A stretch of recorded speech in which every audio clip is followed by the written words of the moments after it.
And get this. One reviewer called the ending of a 540-page book, mind you, not even a cliffhanger, more like the literary equivalent of syncope.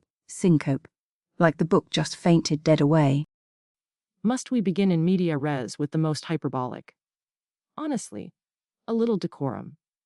We are discussing The Courting of Bristol Keats by Mary E. Pearson, a New York Times best-selling author. Let's not forget. Best-selling doesn't mean good. Remember Twilight? You defended that glittery nonsense for weeks. People are saying Pearson completely lost it here, one poor soul said, and I quote, "Not saying this is written by AI, but this is what I imagine a badly written AI book would read like." Did ChatGPT write this between therapy sessions? That is patently absurd. Pearson has a distinguished track record with The Remnant Chronicles. This is merely a stylistic departure into the fey romance genre, exploring complex themes of Themes of what? How to make your main character as interesting as beige wallpaper. Bristol Keats, 21 going on 16 apparently. Supposedly tough, trying to save her family from a fey debt collectors, but mostly just wanders around being vaguely annoyed. She's navigating an impossible situation. Her father presumed dead, her family destitute, forced into a perilous bargain with Tyghan, the Fey King. There's a desperation there, a relatable core. Relatable, please. Her sisters are apparently forgettable cardboard cutouts, one's unlikable. The other's the token brainiac. Who cares? And Tyghan? Oh, don't get me started on King Sparklerfingers. He's presented as a morally grey figure, reminiscent of Cardan, or perhaps reminiscent of needing a personality transplant. They say he has the appeal of 40 grit sandpaper socks. And get this, he's probably definitely responsible for her family's problems, and he's hunting her dad, dead or alive, while trying to get into Bristol's pants. That's not morally grey, that's just icky.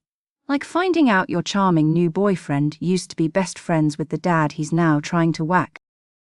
It creates narrative tension. The conflict between duty, past loyalties, and burgeoning desire. Burgeoning desire. One reviewer said he goes from zero to insta-love so fast it gave them whiplash. Is his fey magic just extreme bipolar disorder? And what kind of secrets is he keeping? Does he leave the toilet seat up in the fey realm? Does he secretly collect porcelain dolls? We know nothing. Except he's hunting Daddy Keats. Cancel him. You can't just cancel a fictional character based on speculative interpretations of his motives. He's complex. Complexly creepy. And don't even get me started on the side characters. LaCroix's version of one of two archetypes, annoyingly chipper or vaguely mysterious, sounds thrilling. Like that awful sci-fi book you made us read last year, Chronoscape Omega, all chrome and no character. That book explored fascinating temporal paradoxes. Unlike this, the critical reception is sharply divided. Some praise the colorful and whimsical world building, while others say it's non-existent. Which is it? Is it Narnia or a blank void? And the writing? Lyrical versus soulless AI garbage. Sandpaper message. Honestly. We got an email, Janice in accounting typed up a fake one for us from Faylover69 asking, "Is Tyghan hotter than resined? And does he also have wings?" Asking for a friend. That's hardly relevant to the literary. It's very relevant. People read these for the hot fey dudes. But is he hot, or just a manipulative liar with bad taste in socks? And the ending, let's talk about the ending. Or the lack thereof.